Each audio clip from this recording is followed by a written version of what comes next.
د ریاست الوزرا اقتصادي مرستیال ملا عبدالغني برادر چې د ننګرهار او کونړ والیانو د پیښو سره د مبارزې امدګۍ ملي ادارې مشر د سرې میاشتې عمومي رئیس د 201 خالد بن ولید کل اردو مرستیال او شمېر نورو مسؤلینو ملتیا کوله د کونړ ولایت څوکۍ ولسوالۍ ته سفر وکړ او د زلزلې له امله زیانمنو شویو کورنیو سره خپله خواخوږي څرګنده کړه. ملا عبدالغني برادر د شهیدانو روح ته د مغفرت، ټپیانو ته د عاجلې شفا او پاتې غړو ته د جمیل صبر دعا وکړه او ویل ډېر د خواشینۍ ځای ده چې د کونړ خلک د زلزلې په پیښه کې سخت زیانمن شول. زه د اسلامي امارت په استازیتوب په دې غم کې ځان شریک بولم. ملا برادر دغه راز وویل د امکاناتو د محدودیت باوجود اسلامي امارت پر دې توانېدلی چې پر وخت د زیانمنو لاسنیوی وکړي او دغه راز د کونړ زلزله ځپلو ته ډاډ ورکړ چې اسلامي امارت د دوی ترڅنګ ولاړ دی.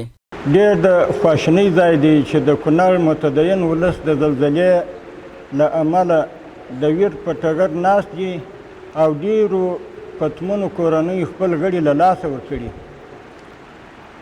ډېر ټپیان سوي او ډېر کورونه وران سوي دي.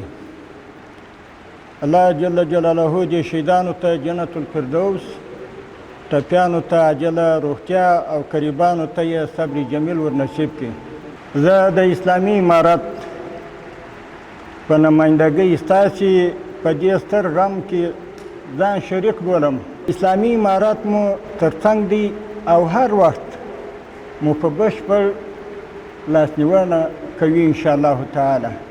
اقتصادي مرستیال د هیوادوالو، سوداګرو، خیریه بنسټونو او نړیوالو مرستندویانو له مرستو د مننې ترڅنګ مسؤلینو ته سپارښتنه وکړه چې مرستې راټولې او په شفاف ډول په زیانمنو مستحقو کورنیو وویشي.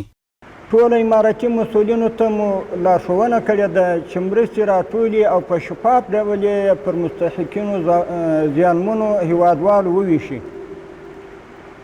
چې په دې برخه کې مختلفې کمیټې ګمارل شوي دي چې شپه او ورځ لګیا دي او کار کوي. موږ د دې ناورین په وړاندې یوازې د دولت پر امکاناتو بسنه نشو کولی.